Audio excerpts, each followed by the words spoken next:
Bismillahirrahmanirrahim.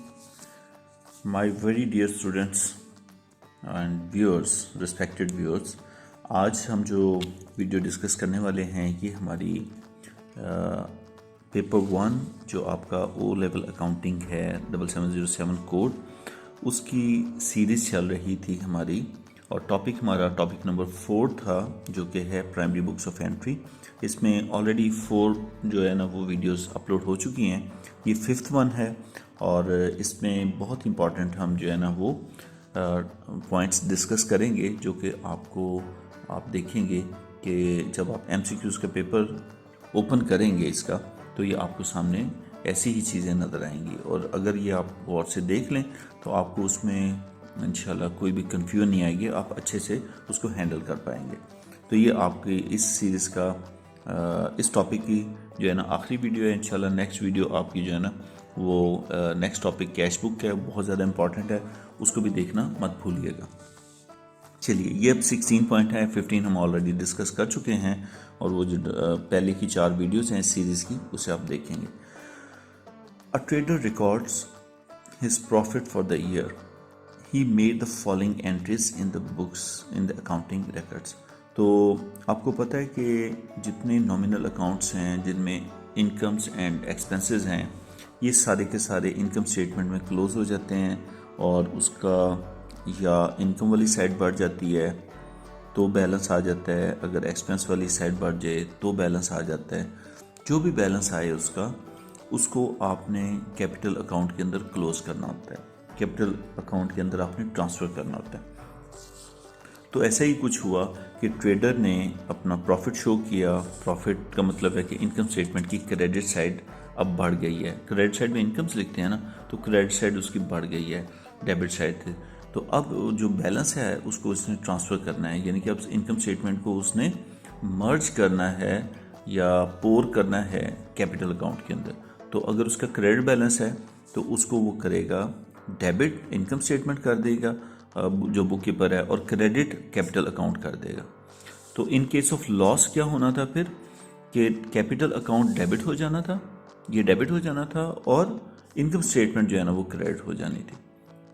तो ये basically आपने जो प्रॉफिट और लॉस है फॉर द ईयर उसको ट्रांसफ़र किया अपने कैपिटल अकाउंट के अंदर, राइट जी। तो नेक्स्ट पॉइंट की तरफ आते हैं।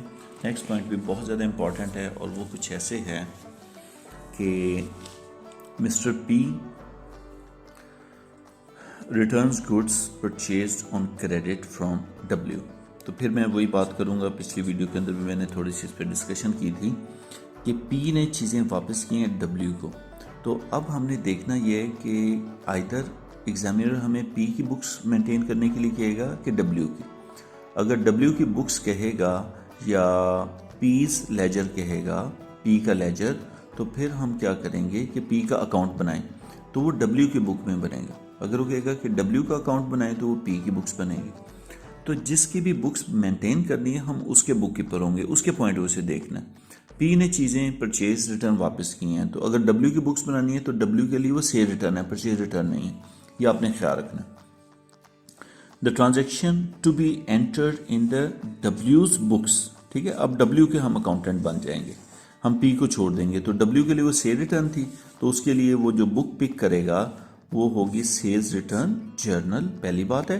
दूसरी चीज़ ये है कि जो अकाउंट डेबिट करेगा वो, क्योंकि सेल इसकी वापस आई हैं, सेल कम हुई हैं तो इनकम कम होती है तो इसे डेबिट करते हैं, सेल रिटर्न को डेबिट कर देगा, सेल रिटर्न के लेजर में डेबिट साइड पे एंट्री आ जाएगी और क्रेडिट ये कर देगा अपने डेटर जो कि पी था, पी के अकाउंट के अंदर क्रेडिट साइड पे एंट्री जो है ना वो कर देगा यहाँ पर, राइट जी। तो ये आपका पॉइंट था। नेक्स्ट पॉइंट देखते हैं। व्हेन सेल्स जर्नल, सेल्स का जर्नल एक बात है, परचेजेस जर्नल दूसरी बात आ गई, सेल्स रिटर्न जर्नल तीसरी बात आ गई एंड परचेज रिटर्न जर्नल चौथी बात आ गई। At the end of each month, हर मंथ के एंड पे, a transfer of these totals of these journal to the ledgers are transferred as. तो उसको जब आप पोस्ट करते हैं, बेसिकली आप अपने बुक्स के अंदर जो एंट्रीज की होती हैं उसको अपन पोस्ट करना है तो सेल, क्योंकि सेल को पोस्ट करेंगे सेल क्रेडिट आ जाएगा तो सेल्स को आप क्रेडिट कर देंगे इसके अकाउंट के अंदर, सेल्स के क्रेडिट कर देंगे, राइट। और परचेज़ आपकी डेबिट होती हैं, तो परचेज रिटर्न का जो लेजर है वो आपका क्रेडिट हो जाएगा, राइट। और इसी तरह परचेजेस जब भी इंक्रीज़ करती हैं, एक्सपेंस है आपका, आप उसको डेबिट करते हैं। और सेल रिटर्न, क्योंकि सेल इनकम है, सेल का रिटर्न आपका यानी कि सेल कम हो रही होती है और इनकम डिक्रीज़ कर रही है, तो आपने इसके लेजर में डेबिट साइड पे वैल्यू प्लेस कर देनी है। तो मंथ एंड पे हमने 4 बुक्स ली, 4 बुक्स हमने टोटल देखा, सेल का टोटल सेल के लेजर में क्रेडिट कर दिया और बाकी जो आपके डेटर्स थे उनमें डेबिट साइड पे प्लेस कर दिया, आपकी डबल एंट्री कंप्लीट हो गई। इसी तरह परचेज रिटर्न और सेल रिटर्न के साथ हमने किया। So it was all about your primary books of account. और इंशाल्लाह उम्मीद है कि आपको प्राइमरी बुक्स का कोई भी MCQ का क्वेश्चन हल करते हुए प्रॉब्लम नहीं आएगी by the grace of almighty Allah. So अब नेक्स्ट वीडियो आप देखिएगा और वो होगी आपकी कैश बुक की, और उसको भी और ये पूरी सीरीज़ को आपने बड़े ध्यान से, बड़े गौर से देखना है। मैं कोशिश कर रहा हूँ कि छोटी छोटी वीडियोस बनाऊँ ताकि आपको बोरिंग भी ना लगे, ठीक है। और आप जो है ना वो अपना इजीली ये जो MCQ का पेपर है वो टेंशन फ्री होके आप हल कर सकें। Stay blessed. अल्लाह हाफिज़।